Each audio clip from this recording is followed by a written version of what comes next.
The opinions expressed by invited guests are their own and do not necessarily reflect the official position of the Alliance for People of Color or Postpartum Support International.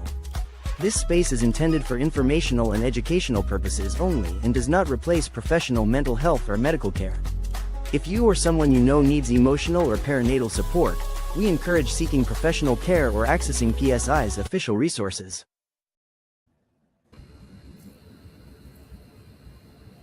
Good afternoon, good morning, wherever you are. Thank you for joining us.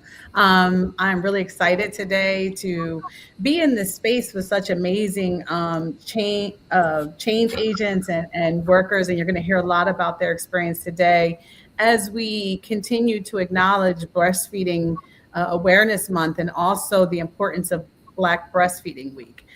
So you all know me. I'm Shanita Alvarez-Crawley. I am the director for the Alliance for People of Color, for Postpartum Support International, also a very, very passionate maternal and infant health advocate in the state of New Jersey. So I'd like to take a moment to introduce you all to our panel, who are going to be sharing a lot of information about what they do and the importance of the village behind Black breastfeeding. So I'm going to start off with my fellow New Jerseyan, Jody. Please take a moment to introduce yourself and what you do. Hi, everybody. I'm Jody Sessoms. I'm located here in New Jersey. I am the executive director of True Doulas of New Jersey, and we're a nonprofit organization, and we support families with doula support, lactation support, and just education and advocacy, because it's important as we operate and we expect to have healthy and thriving families, right? So with that, we support the families. So thank you for having me today. Yes, thank you. And thank you for all the amazing work you do. Next on the screen, Efe. Yeah, greetings, everyone. My name is Efe Osarin.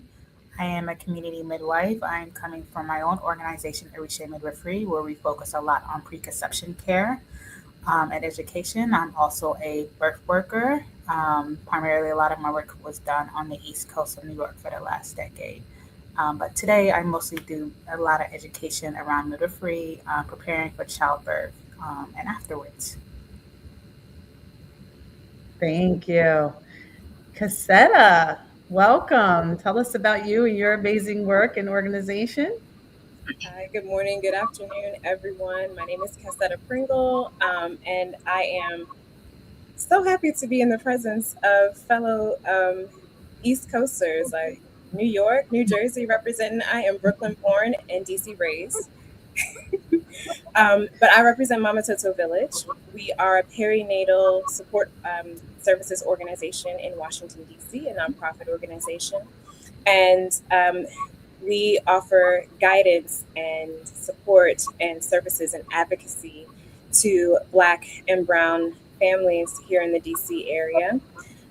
We train women to go out into the field and do home visiting as perinatal community support workers, community birth workers, which some people know as doulas, and also as lactation specialists. I'm so pleased to be on the panel with you all today.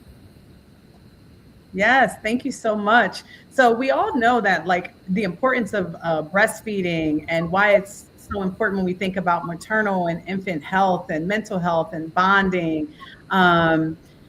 And just, the first steps and the first starts of life for them. So I'm going to ask each of you, we're going to start off, when we're talking about supporting Black breastfeeding, and Cassietta, I'll start with you. What does community care mean to you? And what does it look like in practice? You mentioned some of the things that your organization does. Yeah, that's a great question. Community care it means that everyone is responsible. Everyone has some level of accountability to uplift the next generation, to hold on to the generations that exist now, and to represent the generations past that laid the groundwork for us. Mm-hmm. And there are a lot of different ways that people can show up in community care. There is space for everyone to do so. And the way that we can do that in supporting breastfeeding is, number one, just to recognize that human milk is the first food. It's the first food. It's the most nutritious thing that we can offer our infants and our young children. And that needs to be respected and valued. Some ways that we can do that is just calling people to the table to say, hey, if you want women to continue to birth people who can go out and be great citizens and contribute, actually make sure that these citizens are getting good nutrition, that their lives are healthy from the start. And that looks like in practice, just kind of on a basic level, it could be, if you lived in a family, let's say a 3-generational family, it could be the grandparents taking care of the older children while the new family gets acclimated to each other and the new mom gets acclimated to breastfeeding. It could be the employer that employs this family, this person who birthed this baby, giving space and time for that family to bond and grow, and also having some breastfeeding support once they go back to work. Mm-hmm. Yes, absolutely. Thank you for that. And in your work, and especially with you being a lactation consultant and things, what are some of the barriers that you've noticed, especially when we're thinking about Black families and what that looks like for them to reach their goals when they want to breastfeed or provide human milk?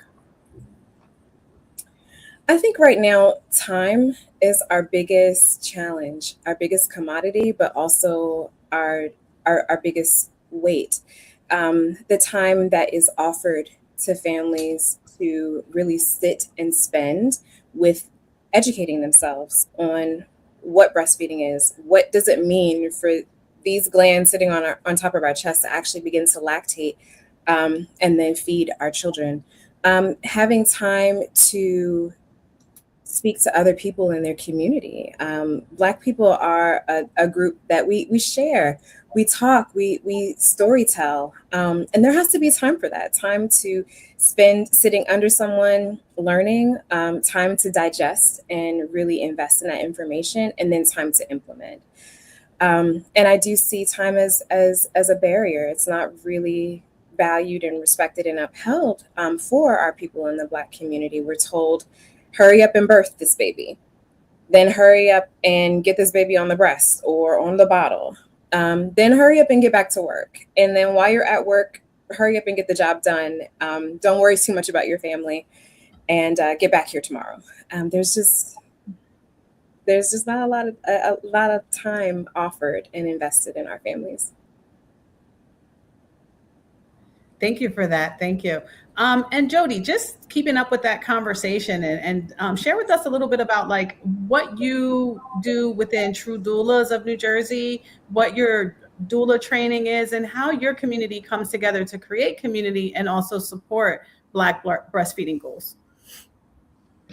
So as an organization, we look at the families as a whole, right? And when we talk about community care, that means all hands on deck, right?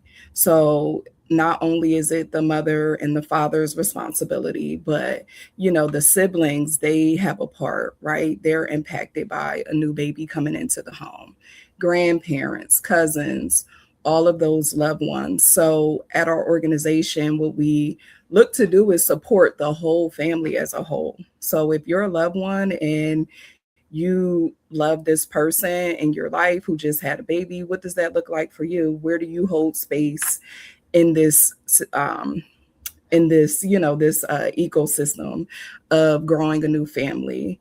So we look at it from that angle, and a part of what we do, we have a mommy baby pantry, and a lot of our families, we first touch base with them there. And we provide them with just baby essential support. One thing about bringing a new baby in, it's already stressful enough. And so we try to alleviate that stress of, I don't have enough diapers. I don't have this. I don't, have breastfeeding support or whatever it may be.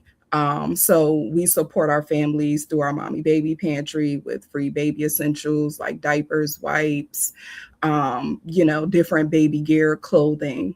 And so as we touch base with our families through our pantry, we're able to connect with them, right? And have these conversations. And really it starts with a simple, how's your day? Or, how are you? How's the baby? Are you sleeping?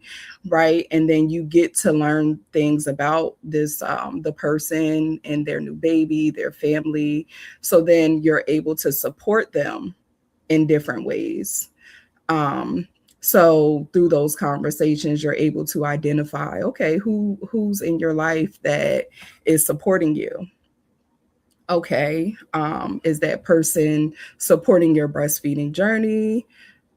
No, you're not breastfeeding. Why is it? And not from a judgmental lens, but sometimes people will say, I did want to breastfeed, but so let's talk about this a little bit more.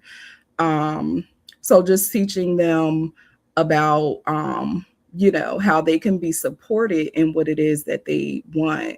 And a lot of times when we talk about barriers with Black people, Black and brown people, we don't have the support. That is where we're lacking. We have goals, right? You may have a mom and she was dead set on breastfeeding. However, she wasn't offered support and she needed that. So we want to lessen those barriers and be the support that families need. So again, we do that through our mommy baby pantry, also through our doula support that we have in the community, our lactation support, and we have referrals that are made to us.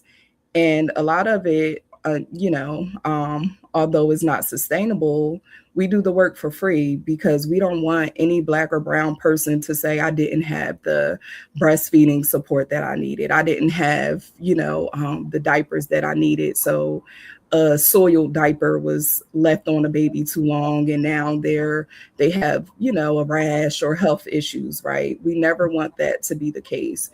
We want to support families as they are growing so that they're healthy and thriving. And not only does that support doesn't end with the family, it begins also with the community. Who's in the community? We have doulas in the community. We have peer support and community advocates in the community who are touching base first with these families, right? So we support them as well. We try quarterly or at least a few times a year to have self-care events for our doulas that are in our community. And what that looks like is in April, we had a karaoke night, right? And it's just getting away, right? We do a lot of heavy work, and sometimes we just want to be in community and it be of joy and of light. So we try to come together with our doulas and make that possible. And we also provide professional development services to them. So we have quarterly workshops with them as well, where we're learning about different things. And one, which was one of my favorite, was breastfeeding justice, right? What does that look like for Black families? Especially our organization, we support families in Trenton as well as the greater Mercer County area. And it's a large Black and brown population there. So how do we support them in breastfeeding? Because we want to be able to normalize that Black and brown people breastfeed. It is not true that we don't breastfeed, right? So what does that look like for us? How can doulas, as you're in the hospital and a mom just birthed her baby and she's doing skin to skin and you see the baby doing its crawl and the mom says, I want to try breastfeeding. How can you help her with that latch? So that's a part of some of the things that we do at our organization. Yeah, and that's amazing. You shared so much stuff, but and that's really important as we continue to talk about the village and the community and what that looks like, right? The fact that the doula may be in the room initially before they can get access to a lactation counselor or someone that can continue to support them. That is so powerful. The way that you're empowering your doulas and the training and making them part of the village. So thank you for that, and I'm looking forward to hearing so much more from that. FA, one of the things that you bring amongst all your different expertise, not only from like New York, I know you're in Houston, so you've had these perspectives of not only doing doula care, but midwifery and so much more. What does that look like? What have you seen in your practices and your work when we're thinking about what we need to do to create village for breastfeeding goals?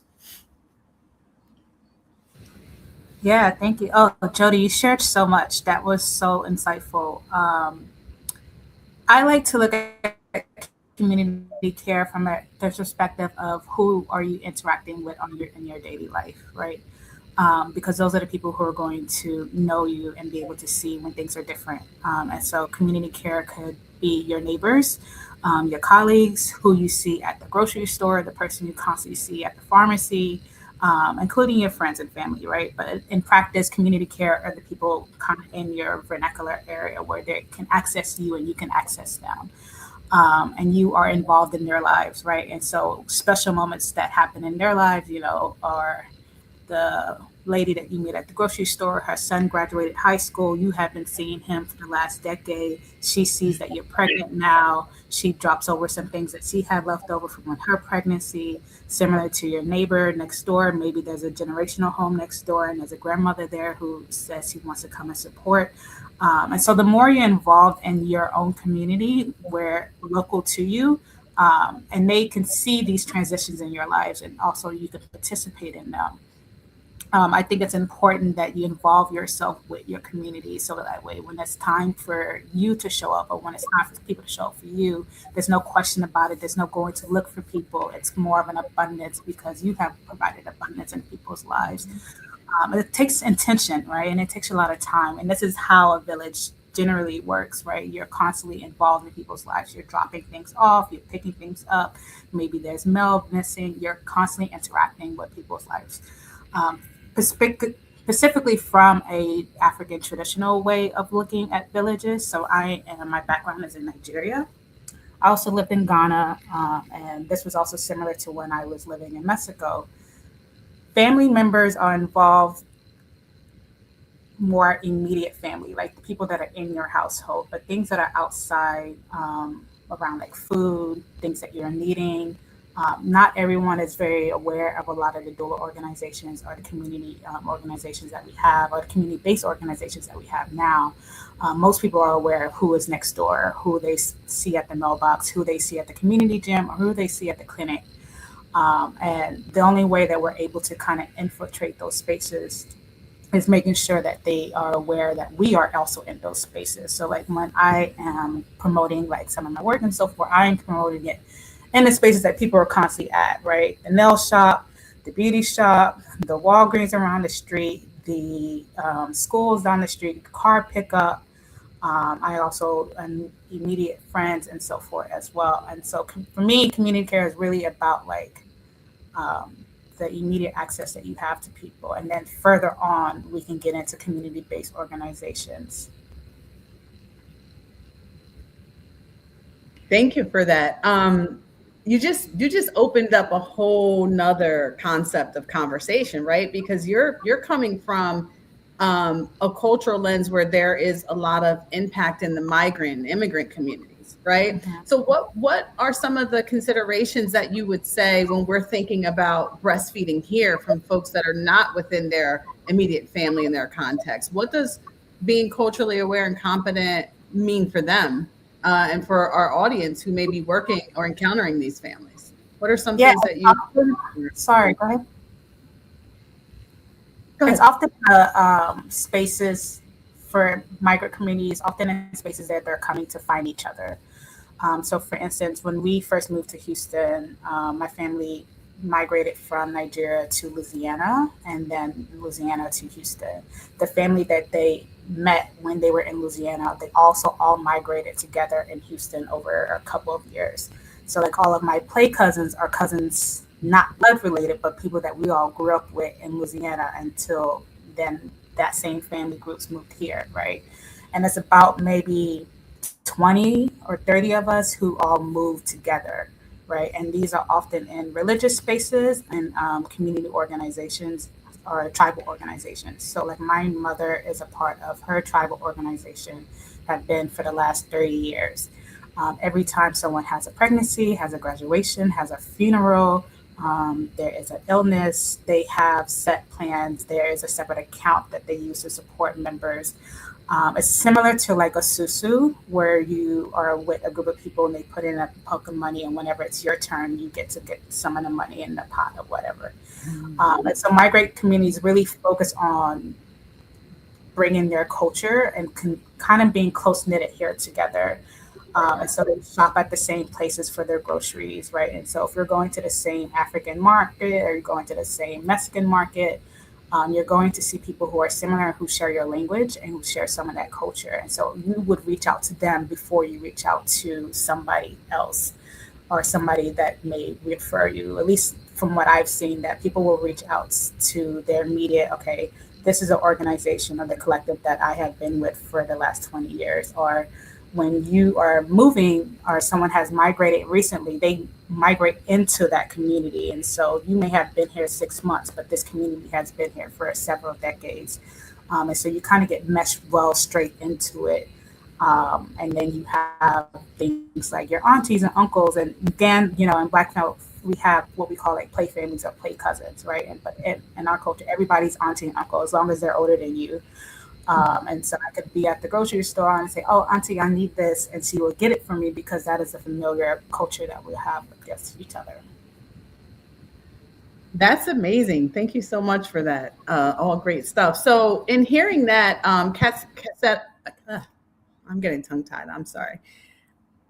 Cassietta, I'm going to pass to you because I want to hear from you. What does culturally congruent support? Why is that so important for Black families that you guys encounter? Because we're talking a lot about building trust, right? What Effie is describing is this trust within community. But we know with some of the families that you're experiencing, what does that look like? Because they may not always have access to that community. And I love, Sister Effie, that you even brought up what it looks like in migrant communities. That's something that I think we as Black Americans don't always get to see and participate in if we're not, you know, as closely connected to our African or other cultural roots. But we definitely built something here, and there is some similarities there. You talk about play cousins and things like that, and so the similarity exists with, you know, seeing people who are like you going through, taking similar steps, walking similar paths, and being able to trust their experiences. You know, what we have is, you know, the friends around the way, right? The friends around the corner, the friends up the street, the friends around the way who have gone through similar journeys, communities who understand exactly what, you know, said person is going through. It's one of the reasons why Aza and I made Mamatoto and put it right in Ward 7. And so for those of you who don't know, Wards 5, 7, and 8 are highly densely populated with Black and Brown people, particularly Black American people. And in Ward 7, where we are, there's just, I hate to use the word desert, but there's a lack of community spaces and places where people can go all the time when they know they're expecting. They know that you know, that there's babies coming, that there's feeding to be done. Where do they go?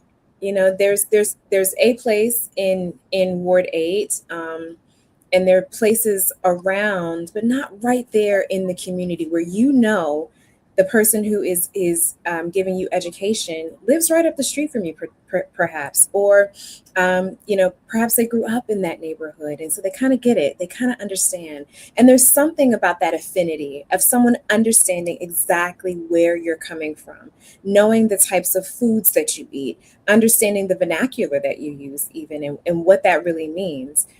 Whereas some people would hear some things that you might say and go running off to, say a social service agency and say, oh my goodness, this family said XYZ. And I think they're really struggling and really going through. And really what that parent was just sharing was, it was a really frustrating night, but we're okay now. And, and so there is that level of trust when you can communicate and learn and grow with and understand someone else who has been in a similar situation. You can kind of trust that, they're not going to over escalate things or underestimate things either. When you say that something is going on, they may take it for face value and truly understand what it is that you mean, without this guise of excessive amounts of judgment. And that's something else that I think families in our communities do feel like they face, this judgment, this mask of judgment that kind of exists. It's not something tangible, but it's something that you can feel. It's something that you can kind of hear in the air, if you will. For example, let's say you've got a little one in hospital and you've just had another baby, but you've got to bring your other little ones with you, and there's some whisperings and murmurings, and you think, okay, I know that these people are here to help me and support me, but man, I would feel so much better if there was someone from my community who knew exactly what's going on, who understands that I've got these young children and all these things that are happening, and they can really be there with me, advocating for me, supporting me, speaking the language that I speak, and empowering me to speak up for myself. And that's what we do at Mamatoto Village, from 8 a.m. to after 5 p.m. We're doing it around the clock, and encouraging other families in our community to do the same thing. So part of the thing that we do also is, like I said before, we train other women to go into the community and do the same thing, to give back exactly what they received, so that others can benefit from the same thing that they know and understand. Yes, thank you so much for that. And I want to really amplify what you pointed out about that fear of judgment, which we're going to definitely touch on more today. And I know a lot of times when we talk about, from our standpoint, maternal mental health, right? Asking for help and not feeling that they're going to be separated from their little ones, just for saying, like, it's been a long night, I haven't been able to sleep. So I think that goes across the board for everything within our communities, of that translation of just understanding sis is tired. And where, what's the difference? When is it an emergency? When is it reportable? So thank you for touching on that. So it's just to segue into that, Jody. A lot of what we're hearing from FA and Cassietta are also what we practice a lot in New Jersey from that community doula model, right? So can you talk a little bit more about how you guys and your training and what it looks like in Nurtured New Jersey and some of the initiatives in implementing community doulas? So there's a huge initiative here in New Jersey to lessen the Black maternal and infant mortality rates that we see. We are still seeing high rates to this day. And so a part of the mission that New Jersey is conducting is to lessen that. And how can we do that? We can do that by providing families with the support that they need. And I hate to just keep honing in on support, but it is so important in all aspects of life, right? If you do not have the right support, it can be very challenging. And as part of what we do at True Doulas is we provide families with that support. And we touch base with families from pregnancy all the way into their later postpartum stage where their child is up to 5. And so through those different stages, you're able to get to know the family. You become a trusted person. You're able to have those conversations. We talk about being culturally congruent and speaking the same language. All of that matters, right? When you get to know someone and you pick up on cues where maybe you're not okay today, because normally I see you and you maybe you say hello, but today you just not feeling it. You're able to have those conversations. So it's so important for doulas to be a part of those conversations, to be alongside families, to be in the room having the conversations on a policy level as well. There's so much change that needs to be made so that we can support families in having healthy pregnancies, healthy labor and delivery experiences, and well into the postpartum stage. We know the postpartum stage is a very vital stage where things happen after they leave the hospital. Okay, great. You went to the hospital, you birthed, everything was healthy. You and the baby were healthy, everything was successful. But what about after those 6 weeks when you get home and you've already saw your OB and you already took your new baby to the pediatrician and you're just not sure if this headache is serious?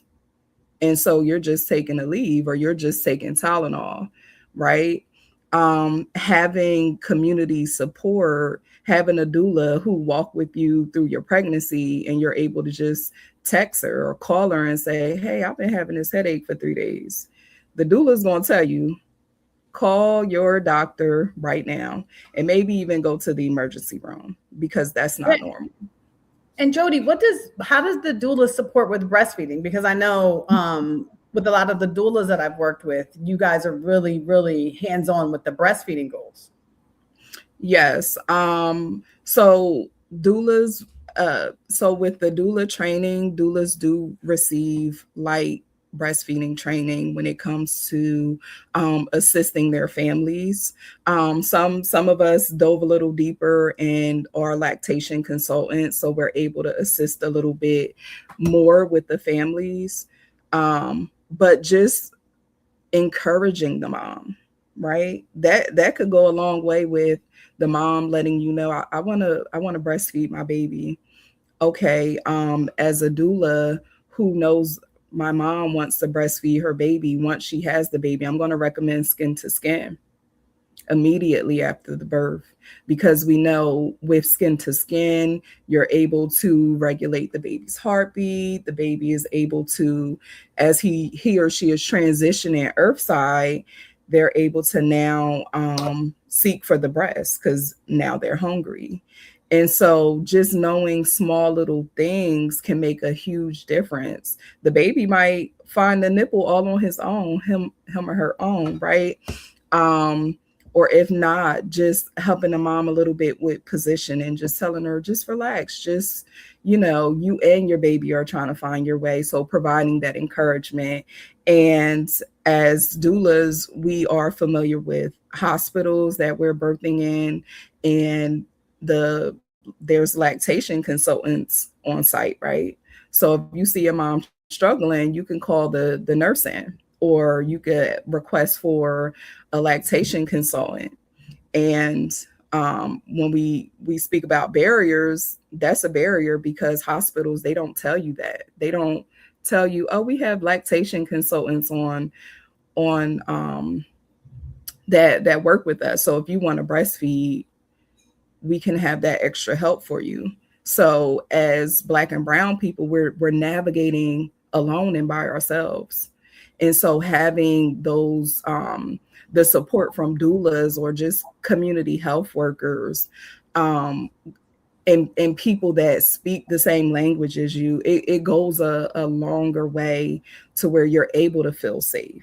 You're able to let down your guard and say, I'm really struggling. Like I want to breastfeed, but I don't know if I'll do a great job. We can encourage the mom and provide the support that she needs to be able to do that. And I just want to touch on this a little bit. When I think of community health workers, I don't only think of professionals. I think of, as it was brought up, aunties, play cousins.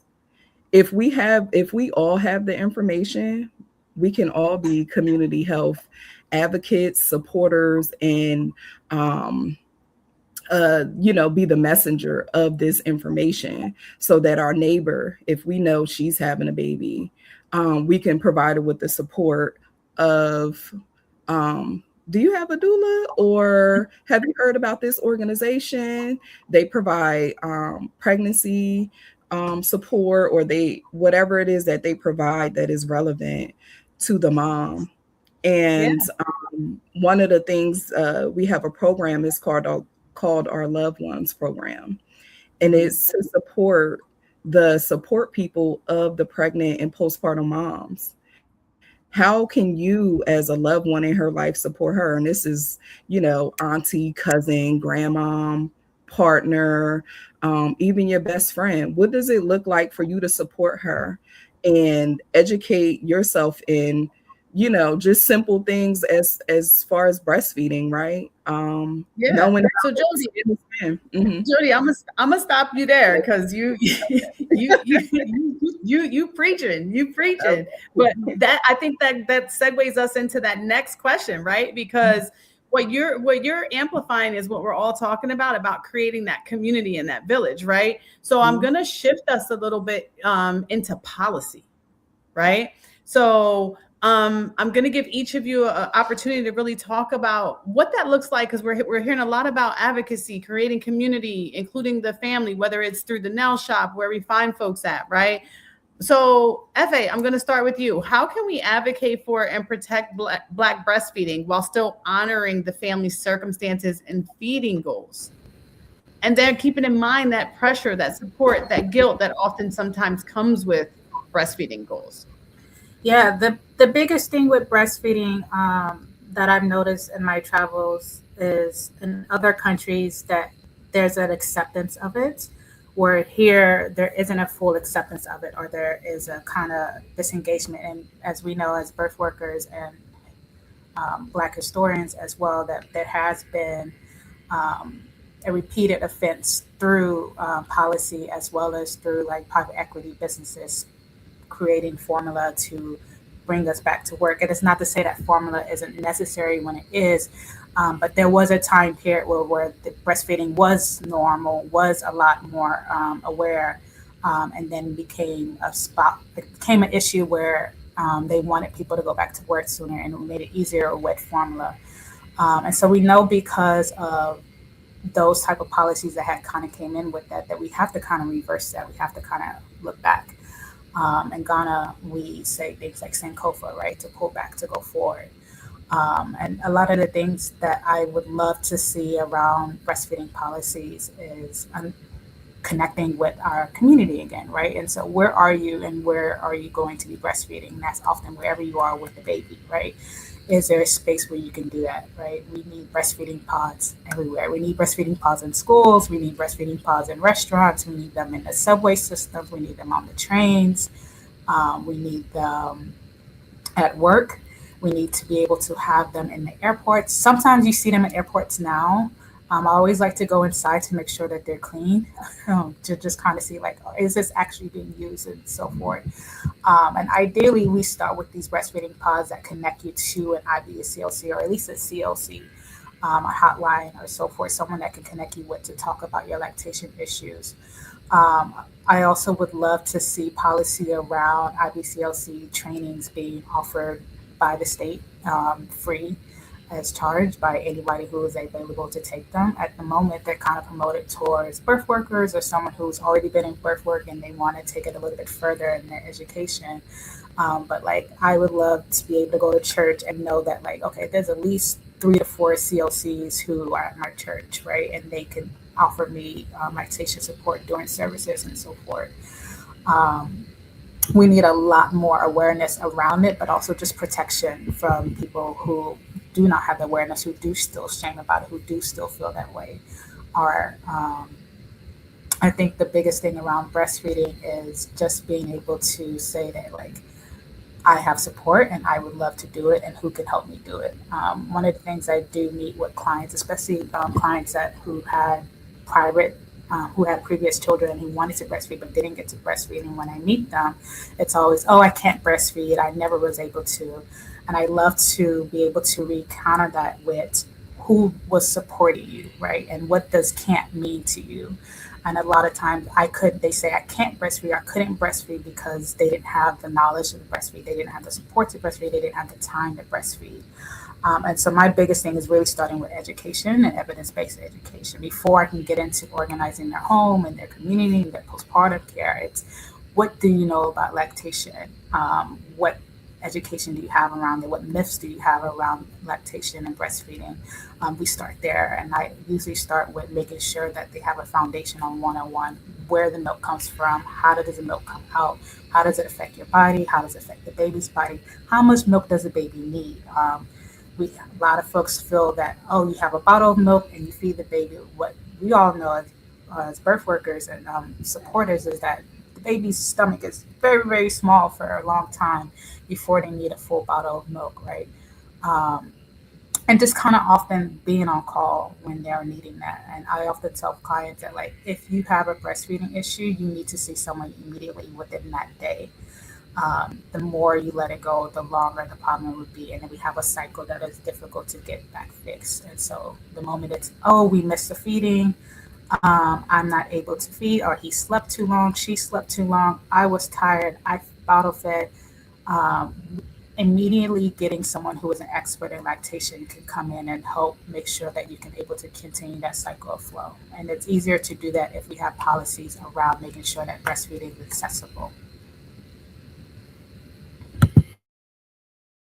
Yes, thank you so much for that. That's such a, from even just my own experience as a mom of twins, right? It was very challenging to try to get to my breastfeeding goals and remember who got the last feeding when and all these different things and the exhaustion that went along with it. So I think that's very important. I in full transparency, I didn't know about doulas back in 2019 when I became a twin mom, or that I could get lactation consultants that would understand me and help me get to my breastfeeding goals. So I think that's really important that our community knows that, our audience knows that this is being incorporated into our birth work now and our conversations. And Brooklyn would have Black Breastfeeding Week parades. And so we would have folks who come out and breastfeed and walk around the neighborhood, and they would see the signs and see people breastfeeding. And, that would get folks a little bit more, especially in migrant communities, to see it like, oh, so I can breastfeed in this country as well. Because I've heard that many times is, I breastfeed back home, we breastfeed everywhere, but here I can't really breastfeed because people are telling me to cover up and so forth. So seeing other people breastfeed was really helpful. And then having those Black breastfeeding parades, and then even just like publicly breastfeeding community events was very helpful to getting that awareness out there. Yes, thank you for that. Cassietta, I know somewhere in DC, in all of your policy and all of your work, you have talked about some different policy and advocacy to really, really give Black and brown birthing folks back the power and pride to breastfeed. Can you talk about some of that? Yeah, absolutely. So right now, Mamatoto Village is also doing work with the DC Lactation Commission. And this commission meets monthly to discuss that very thing. What can we do to affect policy change? What can we do to get into, to get employers and other agencies really and truly invested in our community? And some things that we've brainstormed include like regulation with insurance companies. So our insurance companies, they insure members, right? Members go to them to make sure that they have their bills paid. And it should be a responsibility of our insurance companies to make sure that their members know what services are available to them, and help them to know how these things will be paid, where to find lactation consultants, where to find any level of breastfeeding support, wherever they are. But it's also a responsibility of our different agencies that employ lactating and breastfeeding families. So while the laws are there, right? We have the Nursing Mothers Act, we have the Pump Act, the laws are there. But the understanding of how to implement these regulations on that level, on that economic level, wherever people are actually working, what does it really look like? For example, you can have women in fields now where typically they were male dominated, but now you're seeing more and more women in these fields. And I'm talking about construction fields or skilled labor fields like electricians. And let's take that for an example. If you have a woman who is working as an electrician, not the ones who go into people's homes and fix the electrical circuits there, but I'm talking about the ones who go up on those large poles outside, when we have a storm and everything. There are women doing that work, but there are women who are mothers, who are lactating mothers doing that work. Well, that's very involved. It's very physical.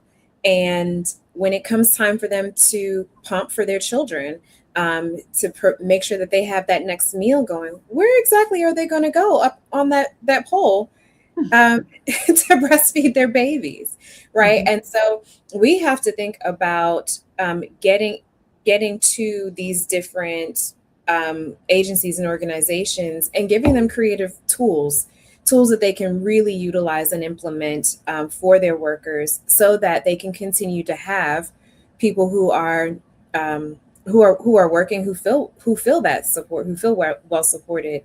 And then also there has to be a way of actually effectively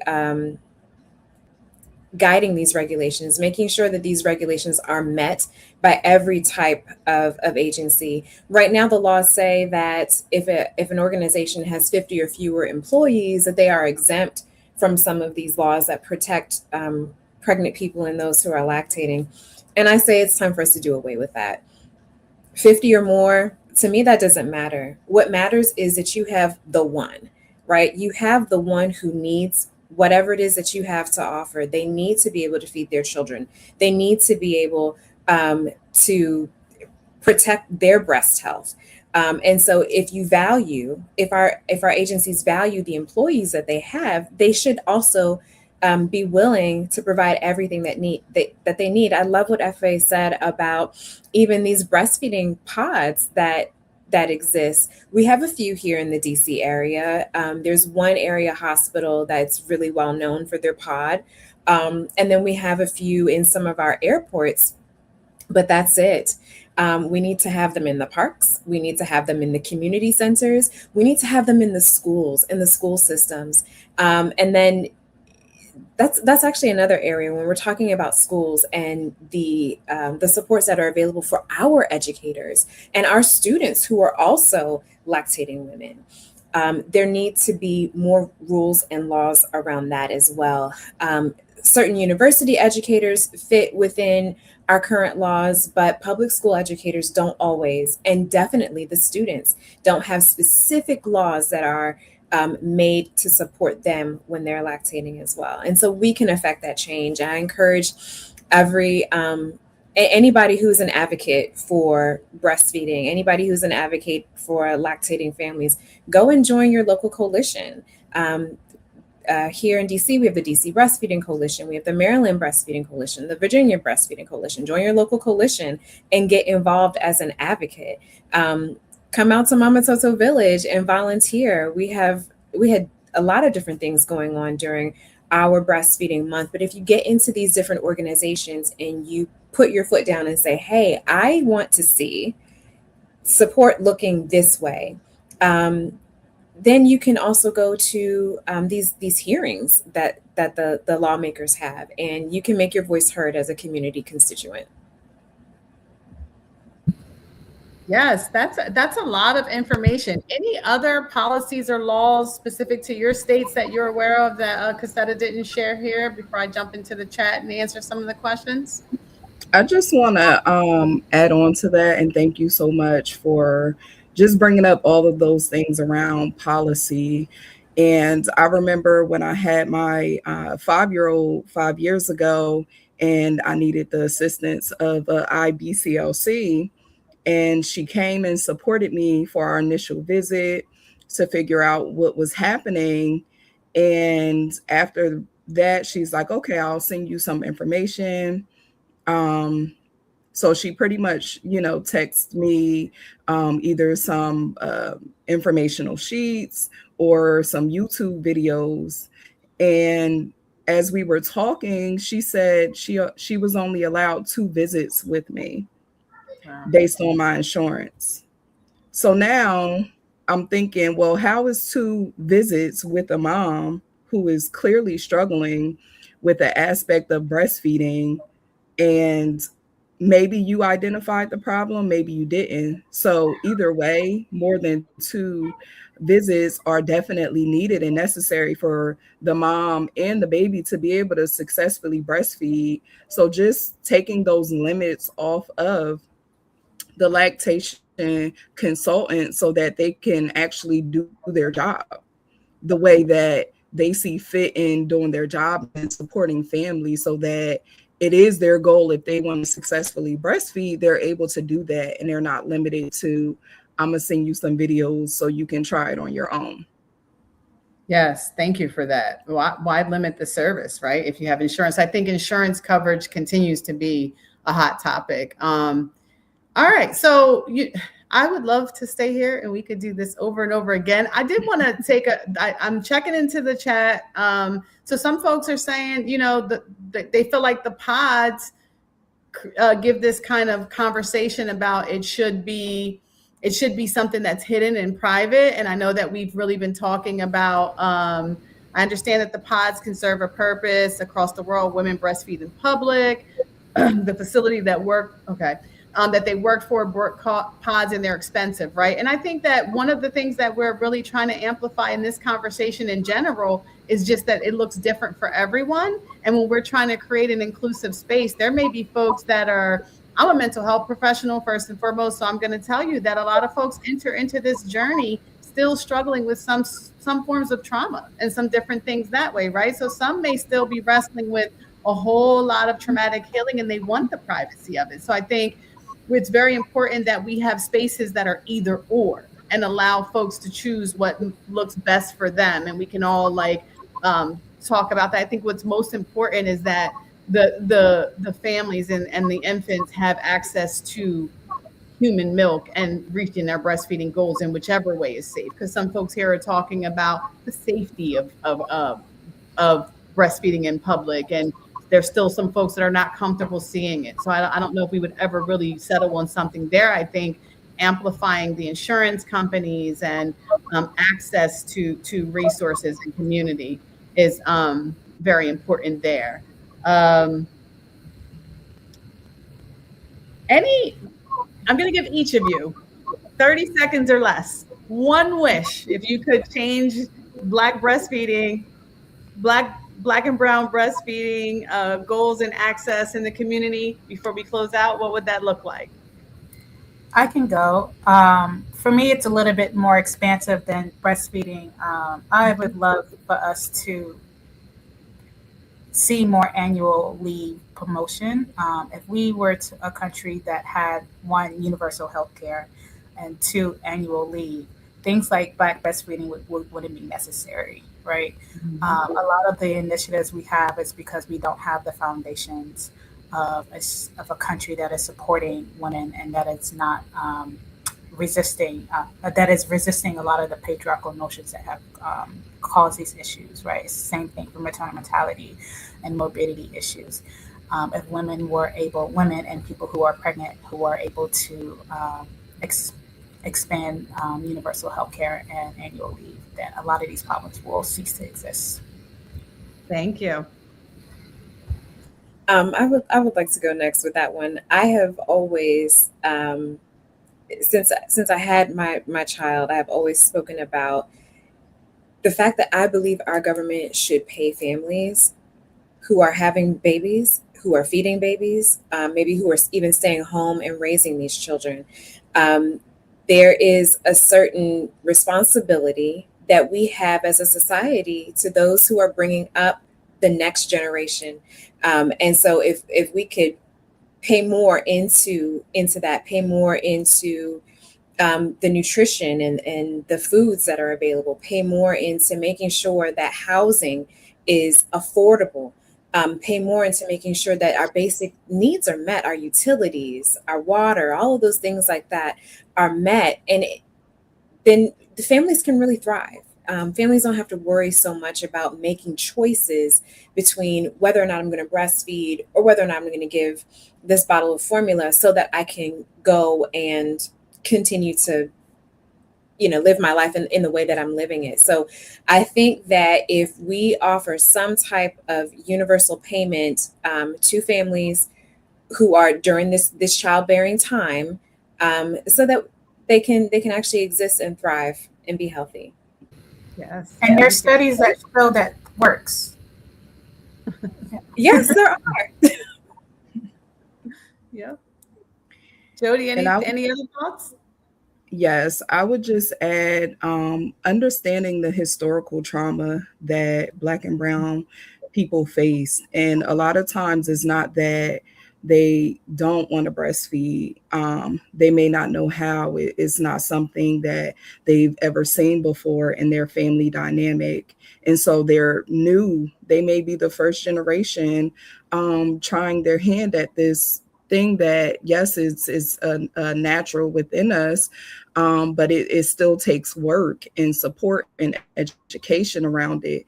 So just understanding that we have a long road to go where breastfeeding is supported by Black and Brown people. And I am a firm believer that because a majority of our birthing people are birthing in hospitals, that they should be on board, and that all systematic racism as well as biases against, okay, what zip code you live in, what color you are, is surrounded around if you breastfeed or not. Mm-hmm. No, it's a simple question of are you expecting to breastfeed? Do you want to breastfeed? If so, I can support you. If not, fine, right? Mm-hmm. But not looking at a person and saying, oh, you don't want to breastfeed, or you're not going to breastfeed long, so I'm not even going to attempt to support you, is a major issue that we have here, and we really need to change that in general. So I just would love for that to start off the chain reaction of the change that we need to support our Black and Brown families around breastfeeding. Yes, thank you so much. Amazing things. I know someone else did ask in the chat about someone who wanted to bring awareness of the need for support groups to their city council. Get involved. There are so many different organizations that support breastfeeding, reproductive justice, maternal and infant health organizations, advocacy letters, just a letter, and getting to know who your lawmakers are and your activists and your community change agents is really, really the first step in doing that. And then dismantling some of that generational trauma that we're all referencing, and some of what Jody was touching on, right? In our Black and Brown communities, we know that there's still this historical trauma related to the history of wet nursing, right? And there's almost like this now push for us to take that back and take back that power. So that's a different conversation for another day. So I want to thank you, amazing ladies, for coming here today, sharing with us. Thank you so much to our audience. Please, if you or anyone you know is struggling with any mental health disorders or any needs and needs perinatal support, please reach out to your provider. Okay, there it is, right at the bottom. The PSI helpline, we have the maternal mental health hotline, the crisis number. You can also visit us at www.postpartum.net. Follow us on our social channels. And thank you so much for spending time and space with us. You've all been great. Thank you. Thank you so much for having us. Yes, thank you. Yeah, thanks.